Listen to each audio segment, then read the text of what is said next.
Here with Ed Soares. Ed, you got to explain that shirt.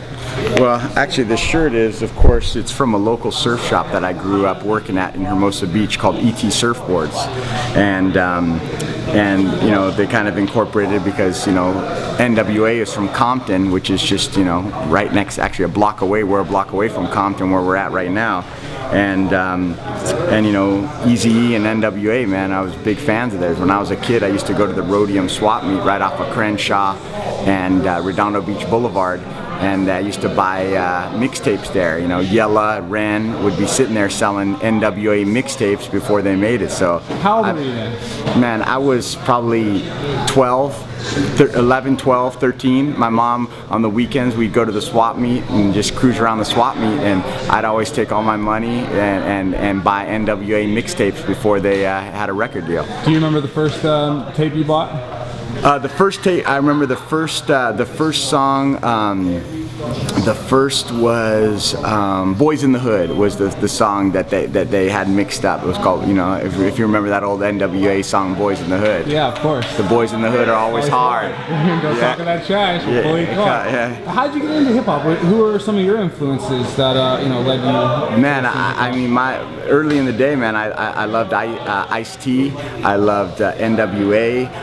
You know, my sisters. It's funny because I grew up, you know, with older sisters, and my sisters were danced. They all danced a lot. So I grew up listening to funk and that sort of music. You know what I mean? So I was always a big hip hop head, even before hip hop was big. You know, I've always loved hip hop. Does it disappoint you the route that hip hop has gone in this direction? Well, I mean, to me, my favorite rapper of all time is Biggie Smalls. That's why I have paintings of him up in my office. I mean, to me, he's the greatest of all time. I mean, Tupac, when I was a nightclub promoter, I used to do Roxbury on Friday nights, and Tupac would always show up at our club Friday nights at the Roxbury. So, did you ever have any interaction with him? Yeah, I mean, I talked to him. I'm not going to say I was his buddy, but we would talk, you know. What was he like? Super cool, man. Super. As a matter of fact, the day that Suge Knight bought him his Bentley, he pulled up in the club with a convertible Bentley, and I was like, yo, and he goes, yeah, man, Suge bought me this. And I said, man, that's a nice ride. We got that picture of Helio in the back. Yeah. Have you seen the one of Tupac? They photoshopped Tupac's face on Helio's body? No, I haven't seen it. If you think he was still alive, you think he would train jiu-jitsu or MMA? It wouldn't surprise me, man. It wouldn't surprise me, you know. It wouldn't surprise me because a group that I used to work with and manage called the Neighborhoods, they did some stuff with Thug Life, which was one of his little groups that he was kind of building up and working with. So there was some interaction, and you know, Tupac, he liked to talk shit, and he liked the little controversy. He had no problem speaking his mind. You catch any flack for being a self-admitted Biggie Smalls fan out here on the West Coast? Hell no, man. You're in Compton? I don't care, man. Biggie's the man, dude. Biggie told the story. To me, Biggie is the best rapper that ever lived, and to me now, I mean, you know, I gotta say, you know, I always liked a little bit more of East Coast hip hop. I like the beats. I like the way that they produce their music. My favorite producers is Pete Rock and Primo. Pete Rock and Primo, to me, are some of the best producers that have ever existed. I still, when I listen to a Primo beat, you know it's a Primo beat. You know. What was the best hip hop show you think you've seen live? Best hip hop show I've seen a lot, man. I'll tell you, one of the scariest was I went to a Public Enemy show by myself in Seattle one time, and that was a little scary, man. I was like the only white kid in the audience, man, and that was a little scary. Rough crowd, or something happened? No, nothing happened. It was just a little bit of a rough crowd. When you're a white kid in a concert with Public Enemy back in those days, you know, that was 20 years ago.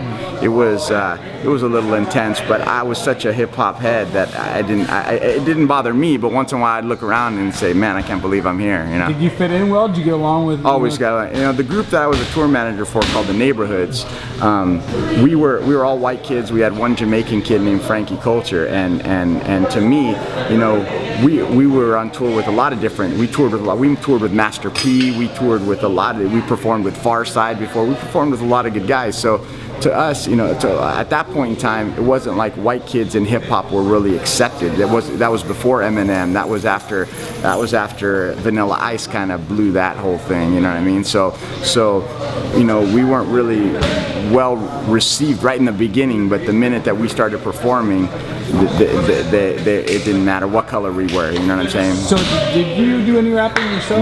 No, I never did any rapping. Never writing either? No, never any writing, never any of that. I was more always on the actually, it's funny because I also managed a group called the Cottonmouth Kings for a while before I was actually their first manager, and Brad X, which there was a couple parts in one of their songs where people would rap and come in and rap, and there was a certain line that I remember a few shows I would come out and rap, but by far I was never a rapper, you know what I mean? So why'd you get out of the industry? The reason I got out of the industry was because my girlfriend at the time, which is now my wife, got pregnant with our first daughter, and I just felt working in the nightclub and that I wanted to take a little bit of a change, and that's when I went into the apparel business and started Sinister. So what happened with Sinister? I ended up selling it. I sold it to ABG in 2010. Because you guys really blew on the scene with Sinister. Yeah, we did well, man. With my relationships in the entertainment business in LA, and then we focused it on fighting, and it definitely grew. What are your thoughts on the MMA apparel these days? There's not too many MMA brands that I like the apparel. I mean, it's different. I think that the business is changing a lot, and I'm excited to see the new things to come. You know what I mean? I think that different brands are getting involved, and I think we're going to see. I don't necessarily think it's MMA apparel. I think if you're into MMA, it's more of a lifestyle. It kind of follows that surf culture, where I don't necessarily think it has to be an MMA brand. I think it's more of a lifestyle. Is there any brainstorming ideas that are sitting on your desk that we should expect sometime soon? There's always a ton of brainstorming ideas sitting on our desk, man, and I think when the time is right, people will know. Real quick before I let you go to, what are your guys listening to? What is Machida listening to? What is Anderson listening to? Anderson, I'm not too sure what Machida listens to. That's a good question for him. Anderson likes to listen to a lot of R&B. And my 6-disc changer, man, Biggie's always in there. The greatest Biggie hits. You got Jay-Z. I got the Jay-Z Kanye's in there right now. I just bought that Neighborhoods album that I found online that I put that in there. I got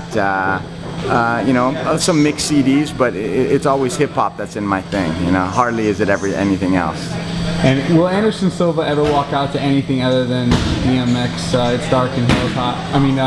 Ain't no sunshine. Because for me, in my opinion, I think that was the perfect song for Anderson Silva, and it wouldn't feel right if he walked out to anything else. But there was a rumor going online that he was going to have a new walkout song for this fight. He could be. I don't know. That's news to me too. All right, Ed. Before I let you go, man, is there anything you want to let our readers know? No, man. Just other than keep supporting mixed martial arts and hip hop. And hip hop, of course.